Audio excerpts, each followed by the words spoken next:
Hello Mark, my name is Sandy. My number is 53. The title of the speech is The Price of Shame, and my level is sophomore. The name of the speaker is Monica Lewinsky, and the name of the speech is The Price of Shame. You are looking at a woman who was publicly silent for a decade. Obviously, that changed, but only recently. It was several months ago that I gave my very first major public talk at the Forbes 30 Under 30 Summit. 1,500 brilliant people, all under the age of 30. That means that in 1998, the oldest among the group were only 14, and the youngest just 4. I joked with them that some might only have heard of me from rap songs. Yes, I'm in rap songs, almost 40 rap songs, laughter. But the night of my speech, a surprising thing happened at the age of 41. I was hit on by a 27-year-old guy. I know, right? He was charming and I was flattered, and I declined. You know what his unsuccessful pickup line was? He could make me feel 22 again, laughter. Applause. I realized later that night I'm probably the only person over 40 who does not want to be 22 again. Laughter. Applause.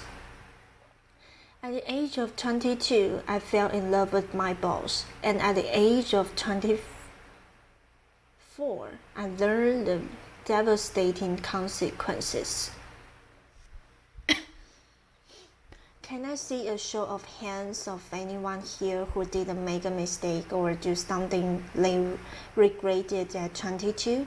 Yep, that's what I thought. So like me at 22, a few of you may have also taken wrong turns and fallen in love with the wrong person, maybe ever your boss. Unlike me though, your boss probably wasn't the president of the United States of America.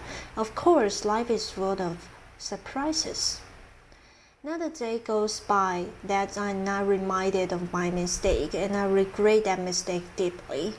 In 1998, after having been swept up into an improbable romance, I was then swept up into the eye of political, legal, and media maelstrom like we had never seen before. Remember, just a few years earlier, news was consumed from just 3 places: reading a newspaper or magazine, listening to the radio, or watching television.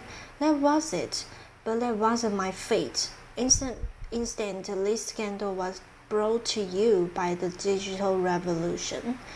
That meant we could access all the information we wanted, when we wanted it, anytime, anywhere, and when the story broke in January 1889, it broke online. It was the first time the traditional news was usurped by the internet for a major news story, a clink that reverberated around the world. What that meant for me personally was that overnight I went from being a completely private figure to a public, humiliated one worldwide. I was patient zero of losing a personal reputation on a global scale almost instantaneously. This rush to judgment, enabled by technology, led to mobs of virtual stone throwers. Granted, it was before social media, but people could still comment online, email stories, and of course, email cruel jokes. News sources plastered photos of me all over to sell newspapers, banner ads online, and to keep people tuned to the TV. Do you recall the particular image of me, say, wearing a beret? Now I admit I made mistakes, especially wearing that beret, but the intention and judgment that I received, not the story, but that I personally received, was unprecedented. I was branded as a tramp, tart, slut, whore, bimbo, and of course that woman. I was seen by many but actually known by few, and I get it. It was easy to forget that that woman was dimensional, had a soul, and was once unbroken. When this happened to me 17 years ago, there was no name for it. Now we call it cyberbullying and online harassment. Today I want to share some of my experience with you, talk about how that experience has helped to shape my cultural observations, and how I hope my past experience can lead to change that results in less suffering for others. In 1998, I lost my reputation and my dignity. I lost almost everything, and I almost lost my life. Let me paint a picture for you. It is September of 1998. I'm sitting in a windowless office room inside the office of the Independent Council underneath humming fluorescent lights. I'm listening to the sound of my voice on surreptitiously taped phone calls that the supposed friend had made the year before. And here because I've been legally required to personally authenticate all 20 hours of taped conversation. For the past 8 months, the mysterious content of these tapes has hung like the sword of Damocles over my head. I mean, who can remember what they said a year ago? Scared and mortified, I listen as I prattle on about the flotsam and jetsam of the day. Listen as I confess my love for the president, and of course my heartbreak. Listen to my sometimes catty, sometimes churlish, sometimes silly self-vain crew. Unforgiving, uncouth, listen, deeply ashamed to the worst version of myself, a self I don't even recognize. A few days later, the Star Report is released to Congress, and all of those tapes and transcripts, those stolen words, form a part of it. That people can read the transcripts is horrific enough, but a few weeks later, the audio tapes are aired on TV, and significant portions made available online. The public humiliation was excruciating. Life was almost unbearable.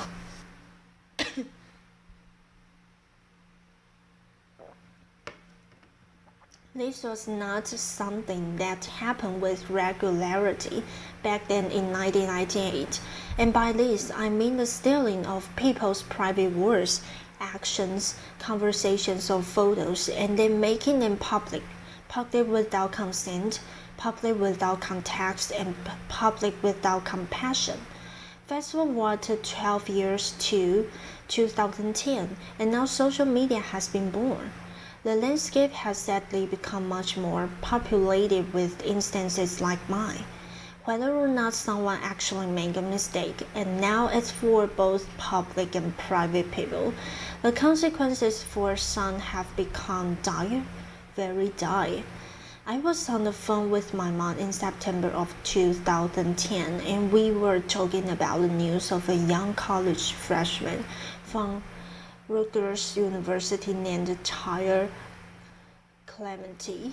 Sweet, sensitive, creative Tyre was secretly camped by his roommate while being intimate with another man. When the online world learned of this incident, the ridicule and the cyberbullying ignited. A few days later, Ty jumped from the George Washington Bridge to his death. He was 18. My mom was beside herself about what happened to Ty and his family, and she was gutted with pain in a way that I just couldn't quite understand, and eventually I realized she was reliving 1998 reliving a time when she sat by my bed every night, reliving a time when she made me shower with the bathroom door open, and reliving a time when both of my parents feared that I would be humiliated to death, literally. Today, too many parents haven't had a chance to stand in and rescue their loved ones. Too many have learned of their child's suffering and humiliation after it was too late. Tyra's tragic, senseless death was a turning point for me. It served to recontextualize my experiences, and I then began to look at the world of humiliation and bullying around me and see something different. In 1998, we had no way of knowing where this brave new technology called the internet would take us. Since then, it has connected people in unimaginable ways, joined lost siblings, saving lives, launching revolutions, but darkness, cyberbullying, and slut-shaming that I experienced had mushroomed. Everyday online people, especially young people who are not developmentally equipped to handle this, are so abused and humiliated that they can't imagine living till the next day, and some tragically don't, and there's nothing virtual about that. Child Die, a UK non-profit that's focused on helping young people on various issues, released a staggering statistic late last year.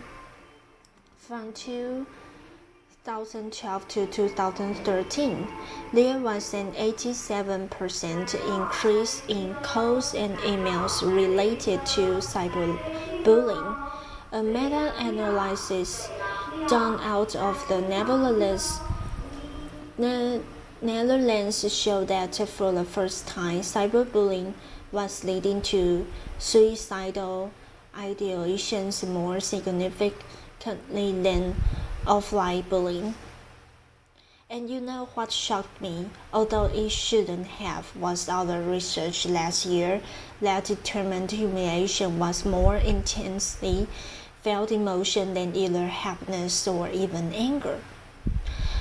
Cruelty to others is nothing new, but online technologically enhanced shaming is amplified, uncontained, and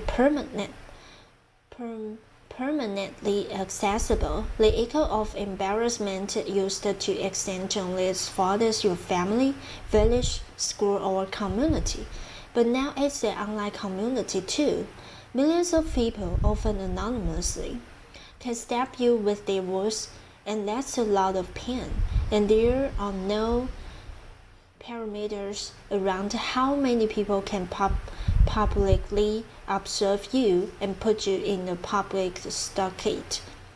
There is a very personal price to public humiliation, and the growth of the internet has jacked up that price. For nearly 2 decades now, we have slowly been sowing the seeds of shame and public humiliation in our cultural soil, both on and offline. Gossip websites, paparazzi, reality programming, politics, news outlets, and sometimes hackers all traffic in shame. It's that too, desensitization and permissive environment online which lends itself to trolling, invasion of privacy, and cyberbullying. This shift has created what Professor Nicholas Mills calls a culture of humiliation.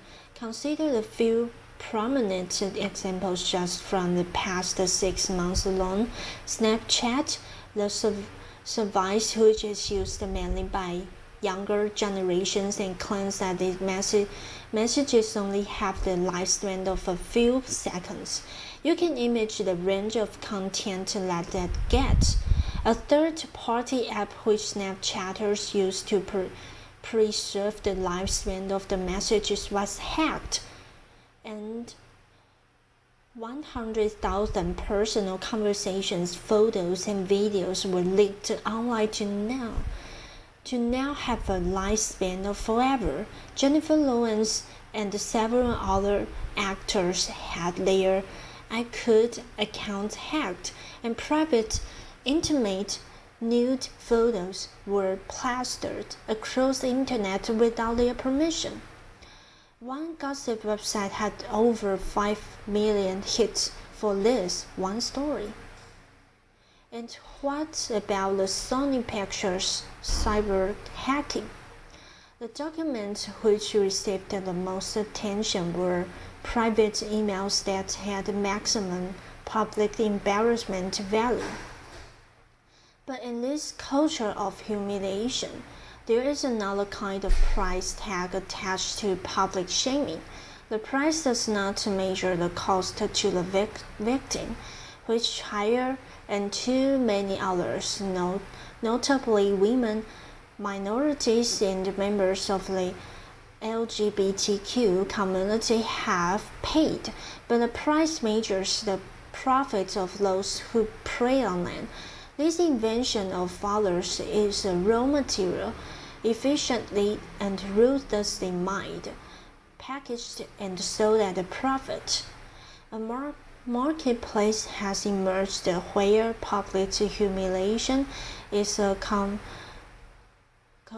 commodity and shame is an industry. How is the money made? Clicks. The more shame, the more clicks. The more clicks, the more advertising dollars.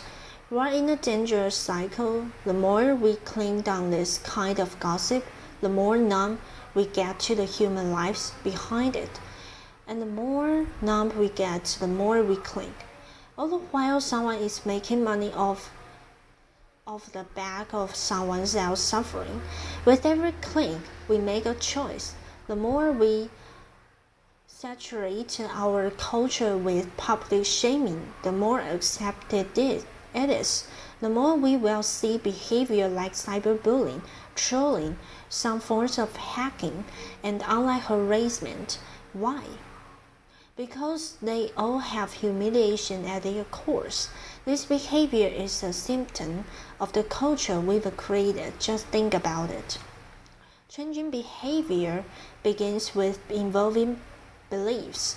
We've seen that to be true with racism, homophobia, and plenty of other biases today and in the past. As we've changed the beliefs about same-sex marriage, more people have been offered equal freedoms.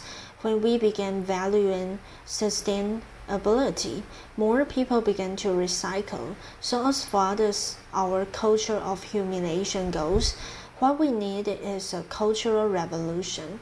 Public shaming as a blood sport has to stop, and it's time for an intervention on the internet and in our culture. The shift begins with something simple, but it's not easy. We need to return to a long-held value of compassion and empathy. Online, we've got a compassion deficit and empathy crisis. Researcher Brené Brown said, and I quote, "Shame can survive empathy. Shame cannot survive empathy." I've seen some very dark days in my life, and it was the compassion and empathy from my family, friends, professionals, and sometimes even strangers that saved me. Even empathy from one person can make a difference. The theory of minority influence, proposed by social psychologist Serge Moscovici, says that even in small numbers, when there's consistency over time, change can happen.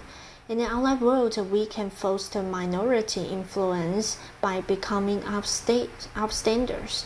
To become an upstander means instead of bystander apathy, we can post a positive comment for someone or report a bullying situation.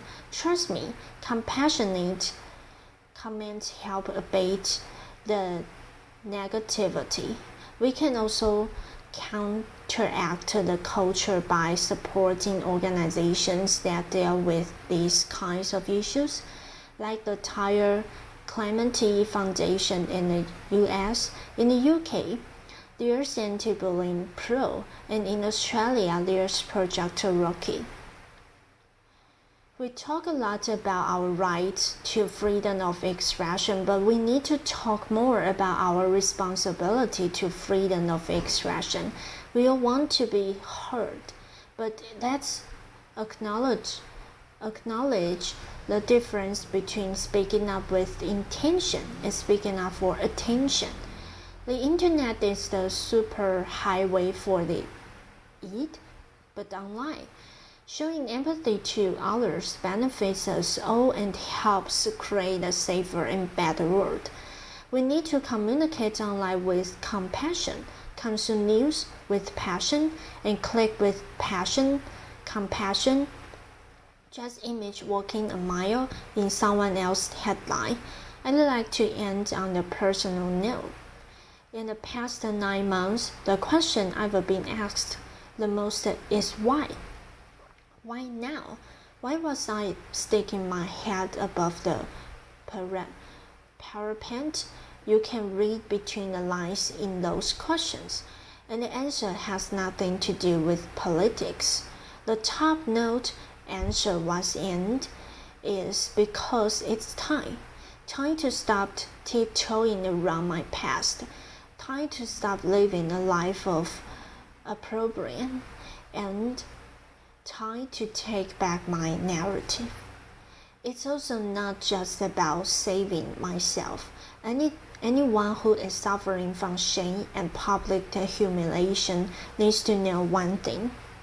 You can survive it. I know it's hard. It may not be painless, quick, or easy, but you can insist on a different ending to your story. Have compassion for yourself. We all deserve compassion and to live both online and off in a more compassionate world. Thank you for listening. Applause.